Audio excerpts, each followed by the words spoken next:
Oke, masih dengan Profesor Kardus.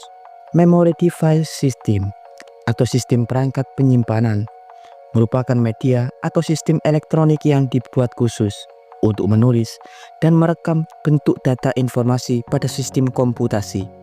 Umumnya, data-data informasi yang ditulis dalam bentuk binary digit, yakni kumpulan angka binir 0 atau 1, yang merupakan representasi perintah dan program komputer. Banyak media penyimpanan informasi untuk sistem komputasi yang umum digunakan untuk menulis data-data biner. Seperti halnya media penyimpanan semikonduktor yang umum menggunakan bahan-bahan semikonduktor, seperti halnya silikon, yang di dalamnya tersusun oleh transistor atau kapasitor. Perangkat memori seperti DRAM atau ROM umumnya menggunakan sirkuit semikonduktor untuk menulis data.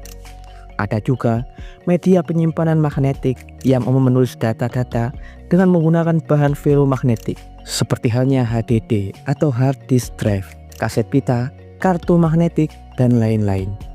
Di mana proses penulisannya menggunakan arus listrik yang nantinya digunakan untuk mengubah domain magnetik pada bahan ferromagnetik, yang nantinya arah-arah domain magnetik akan jadi sumber nilai bit baik 0 atau 1. Ada juga sistem penyimpanan memori flash yang menggunakan sel memori, seperti halnya transistor Rudy Gate untuk menulis data-data binir. Sebut saja perangkat memori flash, flash disk, kartu SD, dan lain-lain. Umumnya, media penyimpanan memori flash bersifat non-volatil, yang artinya perangkat ini dapat menyimpan data meski perangkat tidak memiliki daya atau telah dimatikan. Selain itu, ada juga media penyimpanan optik yang menggunakan sistem optik untuk menyimpan data seperti halnya CD, DVD, dan lain-lain. Dan kali ini Profesor Kardus akan membahas sebuah proyek eksperimental yang dibuat oleh para insinyur Universitas Michigan yang dirilis di jurnal Device Technology pada awal Januari ini, di mana mereka berhasil menciptakan memori komputer atau sistem penyimpanan data yang dapat beroperasi hingga suhu sangat panas sekitar 1500 derajat Fahrenheit atau lebih dari 750 derajat Celcius, di mana sistem memori revolusioner ini menggunakan bahan semikonduktor khusus dari tantalum oksida dan pencampur elektrolit. Prinsipnya juga sangat berbeda dengan memori semikonduktor silikon, seperti halnya yang digunakan pada RAM. Jika memori semikonduktor silikon seperti pada RAM umumnya disusun dari transistor dan kapasitor yang menggunakan aliran elektron atau arus listrik terfokus yang kemudian dikendalikan oleh transistor yang bekerja mirip saklar, di mana transistor nantinya akan mengatur arus yang masuk pada kapasitor. Jika kapasitor terisi arus, maka nilai pengkodean adalah 1, dan jika transistor menarik arus hingga kapasitor kosong, maka nilai pengkodean adalah 0.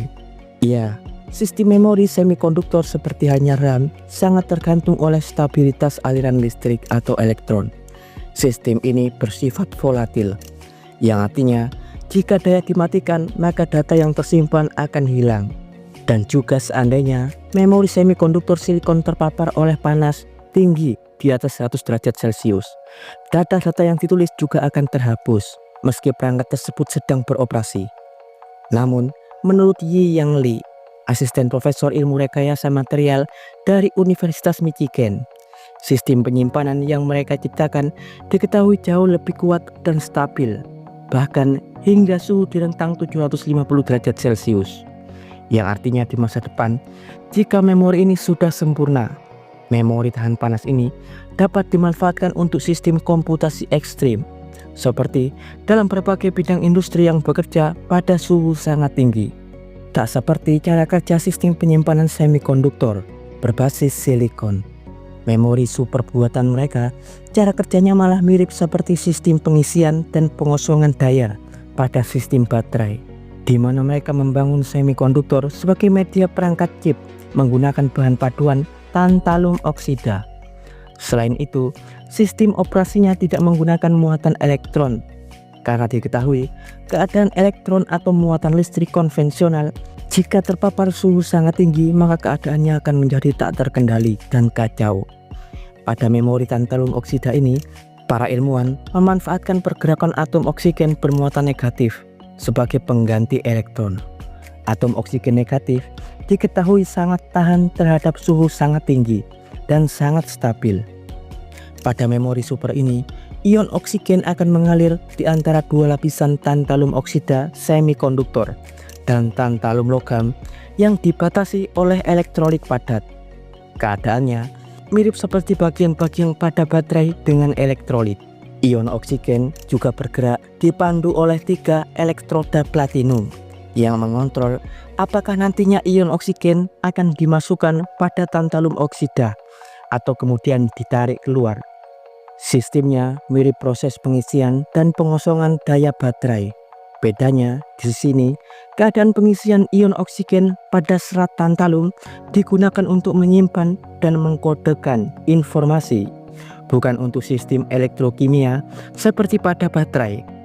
Keadaan ini bergantung pada kandungan oksigen dalam tantalum oksida yang dapat bertindak sebagai isolator dan konduktor, yang memungkinkan material untuk beralih dalam dua status tegangan berbeda yang akan mewakili angka 0 dan 1 dengan kontrol gradien oksigen yang baik.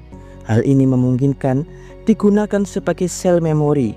Sayangnya untuk saat ini, perangkat yang dibuat hanya dapat menampung sel yang terbatas, yang artinya untuk saat ini data yang dapat ditulis sangatlah sedikit.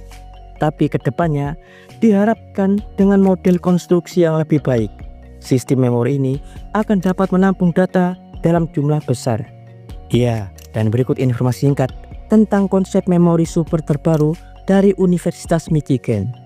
Jangan lupa like, subscribe, dan tekan tombol lonceng di channel Profesor Kardus.